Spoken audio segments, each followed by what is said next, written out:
तो भगवान शंकर को श्रावण प्रिय है। एक कारण कहा कि मंथन में जो विष निकला उस विष का पान किया और भगवान देवताओं ने मिलकर भगवान शंकर का जलाभिषेक किया। दूसरा कारण कहा, माता सती ने शंकर को पाने के लिए श्रावण के महीने में ही सबसे ज्यादा साधना करी है। और क्या करा था माता सती ने? एक बालू का, मिट्टी का शिवलिंग बनाती थी, प्रतिदिन शिवलिंग का निर्माण करती थी और शिवलिंग का निर्माण कर कर उसकी पूजन कर कर अर्चना कर कर उसका विसर्जन करती थी सती माता। और माता सती का नियम था भगवान शंकर को पाने के लिए शिवलिंग का। तो हमारे यहाँ शिव महापुराण में लिखा है कि पार्थिव शिवलिंग का निर्माण होना चाहिए, और पार्थिव शिवलिंग का निर्माण करना है तो उसके लिए भी वर्णन करा गया। ब्राह्मण श्वेत मट्टी के शिवलिंग का निर्माण करे, वैश्य पीली मट्टी के शिवलिंग का निर्माण करे, क्षत्रिय लाल मट्टी के शिवलिंग का निर्माण करे और शूद्र काली मट्टी के शिवलिंग का निर्माण करे। कितना बड़ा शिवलिंग बनाना चाहिए?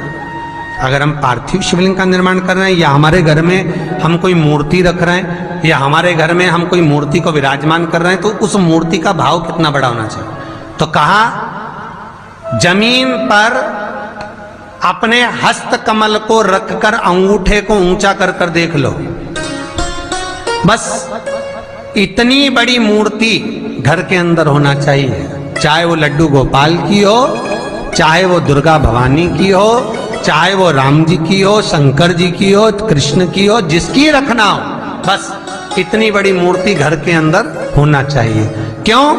इससे बड़ी अगर मूर्ति होती है तो जैसे मंदिर में सेवा होती है उतनी सेवा की उसको जरूरत पड़ती है, और अगर इससे छोटी मूर्ति होती है, जितनी छोटी होगी उतनी सेवा कम करना पड़ती है। तो मूर्ति जितनी छोटी होगी उतना सुख प्रदान करेगी,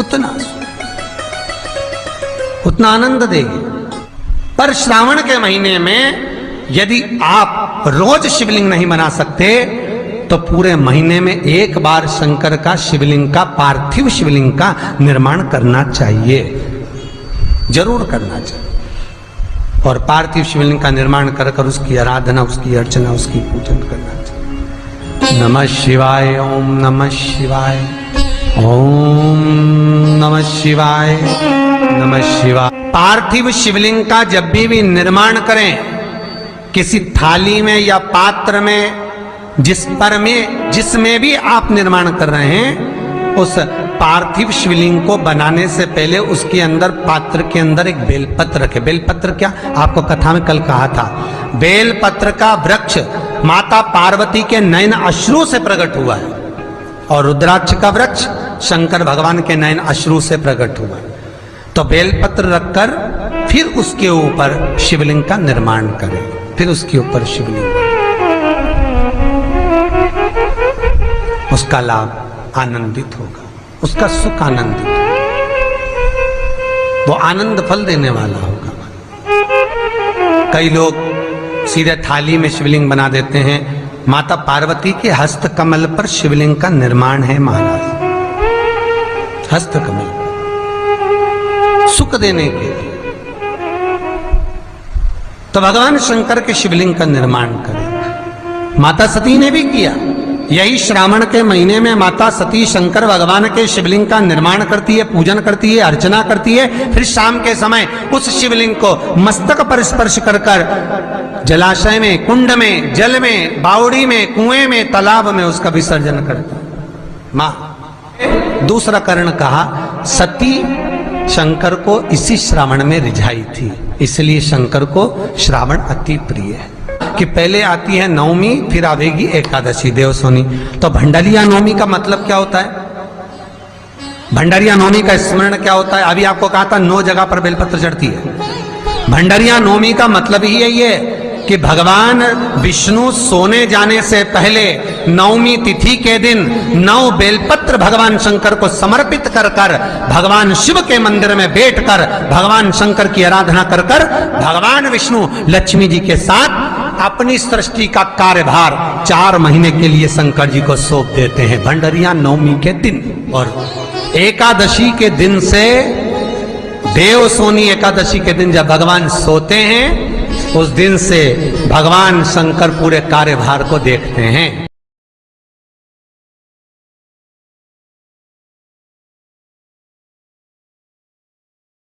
भगवान शंकर के दोनों पुत्र गणेश कार्तिकेय, ऊपर से जल गिरता है जया विषहरा शामलीवारी दौतली देव, ये भगवान शंकर की 5 बेटियां। तो जो कटी भाग है, इस कटी भाग पर अगर मात्र एक दुर्वा समर्पित कर जिसकी किडनी या लीवर डैमेज हो रहा हो, काम नहीं कर रहा हो, या किडनी लीवर में कोई तकलीफ हो रही हो, या डायलिसिस चल रहा हो, तो मात्र एक दुर्वा उस कटी भाग पर श्रावण महीने में समर्पित कर उस दुर्वा के 7 टुकड़े कर 7 दिन प्रतिदिन सुबह के समय पर उसको चबाकर खा लेने पर या निगल जाने पर धीरे धीरे धीरे धीरे डायलिसिस बंद होने लगता है और किडनी लीवर अपना काम करना प्रारंभ कर देते हैं।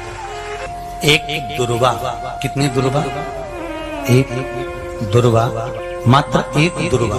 शंकर भगवान पर चढ़े हुए जल जब नीचे की ओर आता है, जिस जगह पर जल गिरता है उस जगह पर मात्र एक दुर्वा अपनी कामना कर इस शरीर के सुख के लिए शंकर भगवान के जल गिरने वाले स्थान के पास में अवधूतेश्वर महादेव के नाम से रख दी जाती है, तो जिंदगी में कभी बड़ी बीमारी नहीं आती। उसी तरह इससे रोग को समाप्त करने के लिए दुर्वा का प्रयोग किया गया। आप लोगों ने पूर्व में जो शिव महापुराण की कथा कुबेरेश्वर बाबा की धरा से करी थी, वो आप लोगों को ध्यान में होगा। दुर्वा कैसे उत्पन्न हुई थी, दुर्वा का महत्व क्या है, कितनी दुर्वा चढ़ाना चाहिए, कैसी दुर्वा चढ़ाना चाहिए, दुर्वा की उत्पत्ति कहाँ से हुई है, दुर्वा तोड़ने के बाद पानी में डालने के बाद फिर हरी हो जाती है, इसका क्या कारण है,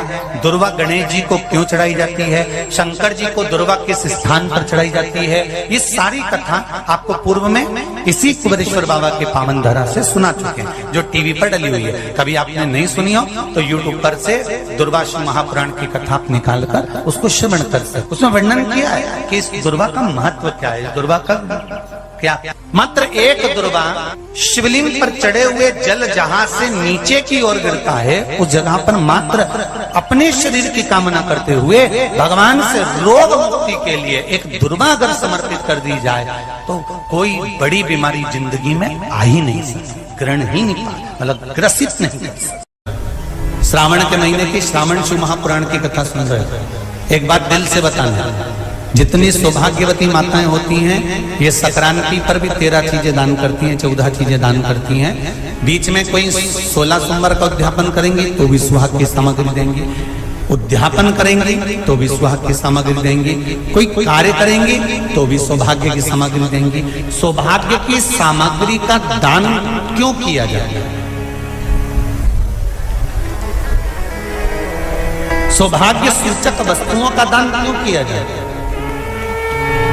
सौभाग्य की वस्तुएं क्यों प्रदान करी जाती है, क्यों दी जाती है, उसका कारण क्या है।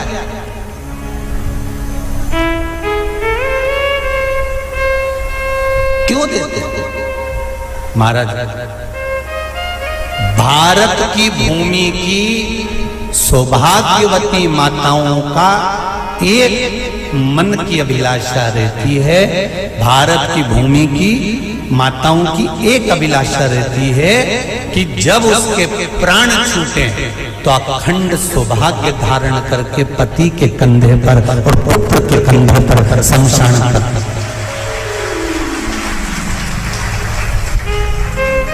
ये भारत की भूमि की माताओं की सोच, उनके मन का संकल्प, उनके मन का भाव।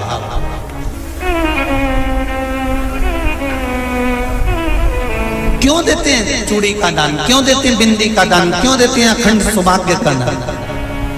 किस महाराज?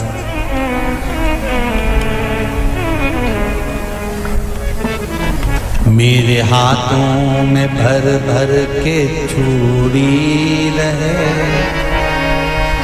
मेरे हाथों में भर भर के चूड़ी, और मैया कोई काम नहीं।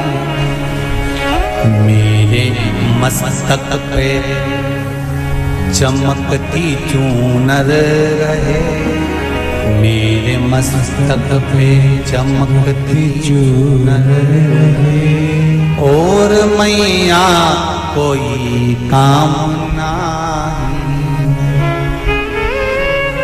मेरी मांगों में भर भर के सिंदूर रहे, मेरी मांगों में भर भर के सिंदूर रहे, और मैया कोई काम नहीं।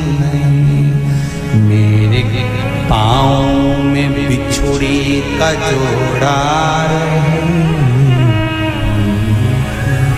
एक बिछुड़ी नहीं, कितनी?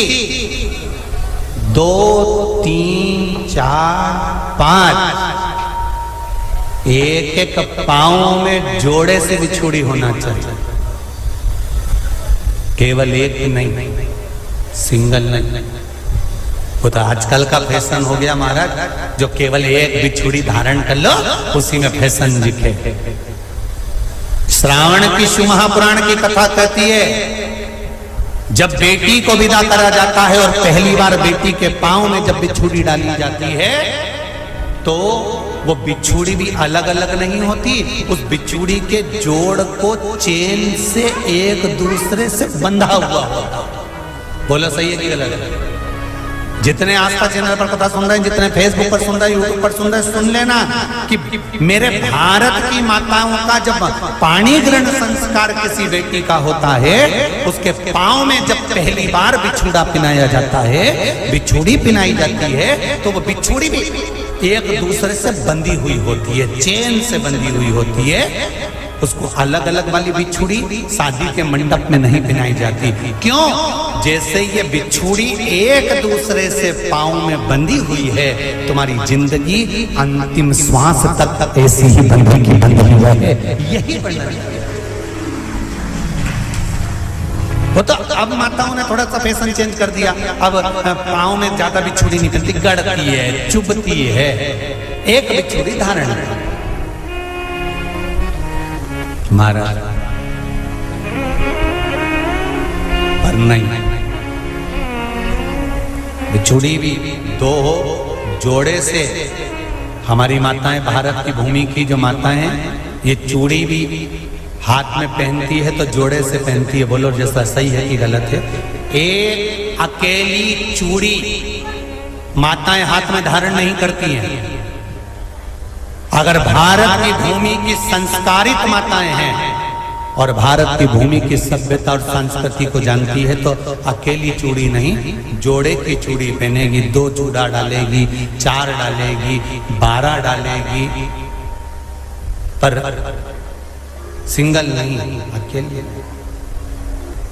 श्रावण के महीने की शिव महापुराण की कथा, जिसका नाम है श्रावण शिव महापुराण की कथा, ये कहती है कि पार्वती जी ने और गंगा जी ने ये चतुर्मास में जितना सौभाग्य का दान दिया है, उनके बराबर दुनिया का कोई व्यक्ति इतना सौभाग्य का दान नहीं दे सकता, जो माता गंगा और पार्वती दोनों दान दे रहे हैं।